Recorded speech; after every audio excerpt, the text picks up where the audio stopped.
ચાલો હવે છેલ્લા પેજમાં આપણે જમાના પ્રમાણે પાઠ 22મો છે. ટૂંકી વાર્તા સાહિત્ય પ્રકાર છે, યાદ રાખજો. લેખિકા છે વસુદેન ભટ્ટ. હવે છેલ્લા પેજથી આપણે ચાલી. છેલ્લે આપણે જોયું તો કે નીલા છે એના પિતાજી ખીજાણા હતા કોઈ દિવસ નહીં પહેલી વાર, ત્યારે પછી જમાના પ્રમાણે વર્તવાનું કીધું તો અંતે મામાના ઘરે જાય છે અને અહીંયા બિહારી પોતાના ઘરે એકલો હોય છે અને ઘણા બધા વિચાર કરતો હોય છે અને છેલ્લે એની પત્ની એને યાદ આવી જાય છે.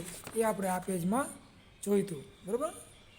અને એની ઉપર ખીચ ચડે છે કે મને એકલી મૂકીને જતી રહે છે. થોડી વાર શાંતિથી ઊભો રહ્યો, પછી થોડીક વાર શાંતિથી ઊભો રહે છે. મનનું વાવાઝોડું પણ થાક્યું હતું અને મનમાં ઘણા બધા પ્રશ્નો ઉઠેલા હતા, એટલે મનમાં ઉઠેલા વિચારો શાંત થઈ ગયા હતા. એણે સ્વસ્થ પ્રયત્નો કરવા માંડ્યા. એને સ્વસ્થ એટલે શાંત પ્રયત્નો કરવા માંડ્યા. ખોટા વિચારોને માથું ઝાટકી દૂર કર્યા અને ખોટા વિચારો હતા એ મનમાંથી કાઢી નાખવા પ્રયત્ન કર્યા. ગુણિયલની દીકરી છેલ્લે પાટલે બેસે જ નહીં કે, અને અંતે કહે છે ગુણિયલની દીકરી એ છેલ્લે પાટલે બેસે જ નહીં, મતલબ કે એ અણસમજુ હોય જ નહીં, એ બધાથી આરપાર નીકળી જાય એવી છે, પારંગત છે. સ્વસ્થ મનની આ શ્રદ્ધા સાથે એનામાં હાસ કરવાની હિંમત આવી અને અંતે સ્વસ્થ એટલે સજાગ શાંત મન કરવાથી આ જે શ્રદ્ધા વિશ્વાસ સાથે એનામાં એક હાશકારો આવે છે કે હાસ કરવાની હિંમત આવે એટલે શાંત થવાની હિંમત આવે છે. પગની ઠેસથી એણે હિંચકાને લાત મારી અને પછી પગનું આમ ટેબું એ લાત મારે છે. હિંચકો હતો તો હિંચકાને પાટું મારે છે. પવનની લહેરકી આવીને મનમાં મૂંઝારો સહેજ હળવો થયો અને કામ પવનનો લહેરકો આવ્યો છે, પવન એને લાગે છે તો એના જે મનમાં વિચારો હતા એ થોડાક હળવા થાય છે, એટલે મૂંઝારો હતો એ સહેજ દૂર થયો. એણે બહાર નજર કરી તો ચારે બાજુ ખાસું અંધારું જામી ગયું હતું અને બહાર નજર કરે છે તો ખાસ એટલે વધારે પડતું છે અંધારું થઈ ગયેલું હતું. કંઈક કેટલોય સમય પસાર થઈ ગયો એની ખબર જ ન પડી, અને કેટલો સમય પસાર થઈ ગયો એને ખબર જ ન પડી. અંધારું, એકાંત અને એકલી નીલા દાબેલી આશંકાઓ ફરી વીજળી ગતિએ જાગૃત થઈ. જો હવે અંધારું થઈ ગયું તો હજી નીલા ઘરે નથી આવી, તો કે કેટલું બધું અંધારું થઈ ગયું છે અને આ એકાંત વાતાવરણમાં અને એકલી નીલા તો આ કેવી રીતે આવશે ને શું થશે તેની દાબેલી આશંકાઓ હતી.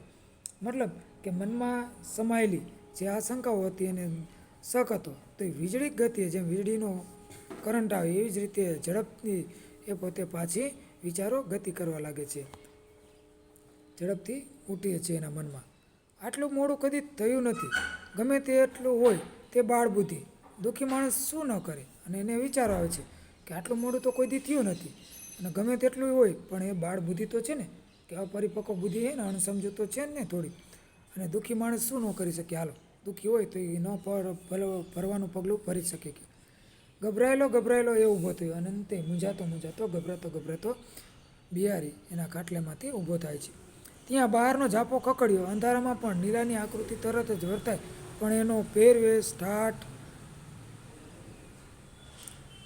બે લટો, રેશમી આડી સાડી, મોં પર પાવડર, આંખની બહાર ખેંચેલી મેસ, હીલવાળા ચંપલ. હજો ત્યાં એને બહારનો ઝાપો છે ખખડે છે, દરવાજો એનો ખખડે છે. ઝાપો એટલે જે મેઇન દરવાજો હતો એ ખખડવાનો અવાજ. ત્યાં નીલાની આકૃતિ તરત જ વર્તે. અંધારામાં પણ ખ્યાલ આવી ગયો કે આ મારી દીકરી નીલા છે, કારણ કે જાણીતું હોય તો અંધારામાં પણ છે એમ આપણે સંકેતો અંદાજ આવી જાય કે આ ભાઈ છે એમ. ત્યાં એનો પહેરવેશ છે, એને પહેરેલો છે તે ઠાઠ ઠસો અને આગળ બે લટો, રેશમી સાડી પહેરી છે પણ એ પણ આડી, અને મોં પર વધારે પડતો પાવડર, આંખની બહાર જે ખેંચેલી એની મેસ એટલે કાજળ આંજેલું છે, અને હીલવાળા ચંપલ, હીલવાળા એટલે ઊંચી એડીના ચંપલ. ટૂંકમાં સરસ મજાની છે, તૈયાર થઈને જાણે જાનમાં જવાનું હોય કોકની એવી રીતે તૈયાર થઈને આવી ગઈ. બિહારી ઘેલાની જેમ નીલા સામે તાંકી જ રહ્યો. નીલાએ શાંતિથી કહ્યું, અને આમ ગાંડાની જેમ બિહારી તો એની દીકરી સામે જોઈ રહ્યો કે આ શું, આ તો હું તો મારી દીકરીને રોજ સીધી સાદી જોઉં છું ને આજે કેમ આ. અને અંતે શાંતિથી જોઈ રહ્યો એક જ ધારો. અને નીલા શાંતિથી એના પિતાજીને કહે છે, મીના પાસેથી બધું શીખી લીધું. શું કીધું? કે મીના પાસેથી મેં આ બધું શીખી લીધું તૈયાર થવાનું. અને મામા પણ કહે છે કે મીના કરતાં પણ હું સુંદર લાગુ છું. અને હવે મામા પણ એવું કીધું કે હું મીના કરતાં પણ સુંદર દેખાઉં છું. કે નાની રમાડવા જેવી ઢીંગલી, અને હું કેવી નાની સરસ મજાની રમાડવા જેવી ઢીંગલી. બોલો હવે છે ચિંતા તમને? એવી રીતે અધૂરું વાક્ય છોડી દે. ઢીંગલી, સુંદર ઢીંગલી તમારી. કે જો હવે થઈ ગઈ ને તૈયાર જમાના પ્રમાણે, કેવી સુંદર લાગુ છું ને કે. નીલાના એક એક શબ્દ બિહારીના હૃદયના કૂચો કરી નાખ્યો. અને આ જે નીલાના એક એક જે શબ્દ હતા, જેના ભાવ હતા, તો એના હૃદયના જે છે કૂચો કરી નાખ્યો, એટલે લાગણીઓ કચડી નાખ્યું એમ. એની જે લાગણીઓ હતી, જે એનામાં ભાવનાઓ હતી, એ કચડી નાખે છે. કારણ કે નીલાએ આવા એક એક શબ્દનો જવાબ દીધો એમાંથી. ઢીંગલી જેવી શણગારેલી દીકરી સામે જોઈ કોઈ સતી સાધીને પરાણે શણગારી હોય તેવો ભાસ થયો. અને અંતે ઢીંગલી જેવી દીકરી શણગારેલી હતી અત્યારે, કારણ કે બિહારી કહેતા જમાના પ્રમાણે રે રે રે, અને અંતે કંટાળીને એને મામાને દીકરી પાસે જાય છે, મીના પાસેને શીખી લે છે. ને જ્યારે આવે છે તો ઢીંગલી જેવી લાગે છે. ને આ જોઈને એની સામે એવું લાગે છે કે કોઈ સતી સાધ્વી, કોઈ સાધુ સ્ત્રી હોય અને એને આપણે પરાણે શણગાર સજી ભગવા કપડાં પહેરાવી દે એવો ભાસ થવા લાગ્યો. એના પર અત્યાચાર કરી કોઈને ઠાઠ સજ્યો હોય એવું એને લાગ્યું. અને એના ઉપર જુલમ કર્યો હોય, અત્યાચાર એટલે બળજબરી કરી હોય અને ઠાઠ શણગારેલો હોય એવું એના ઉપર લાગવા લાગ્યું. નીલા એ નીલા જ નહીં, બદલાઈ ગયેલી નીલા. અને એ હવે નીલા જ નહીં, પણ એ બદલાઈ ગયેલી નીલા હતી. નીલા નહીં, પણ ઢીંગલી, ખોટી ઢીંગલી, રમકડાની ઢીંગલી, અને બજારમાં મૂકવા જેવી શોકેસની ઢીંગલી, ભરકી ખાતું રમકડું. કહે છે એ નીલા નહીં, પણ ઢીંગલી છે. ઢીંગલી તો નિર્જીવ હોય અને ખોટી ઢીંગલી જ હોય, અને એ રમકડાની ઢીંગલી છે ને, બરાબર. અને બજારમાં એને વેચવા મૂકે એવી, અને વેચી દે તો એ શોકેસમાં હોય ને, શોકેસમાં સંગ્રહસ્થાનમાં મૂકેલી હોય. અને ભરકી ખાતું રમકડું એટલે હેરાન પરેશાન કરતું એક રમકડું. આવી ઉપમા બધી એને મળે છે. બિહારીનું મોં લેવાઈ ગયું. અને અંતે બિહારીનું મોં લેવાઈ ગયું એટલે દુઃખી થાય છે. મોં લેવાઈ જાવ એટલે મોં પડી જાવ એમ, સાવ ઉદાસ થઈ જાવ એમ. બિહારી આખો ઉદાસ થઈ જાય છે, ગમગીન થઈ જાય છે.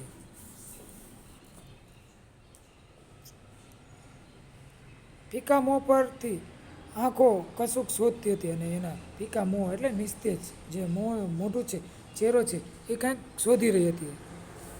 નીલા સામે આવીને ઊભી રહી. હવે નીલા એની પિતાજી બિહારી સામે આવીને ઊભી રહી છે.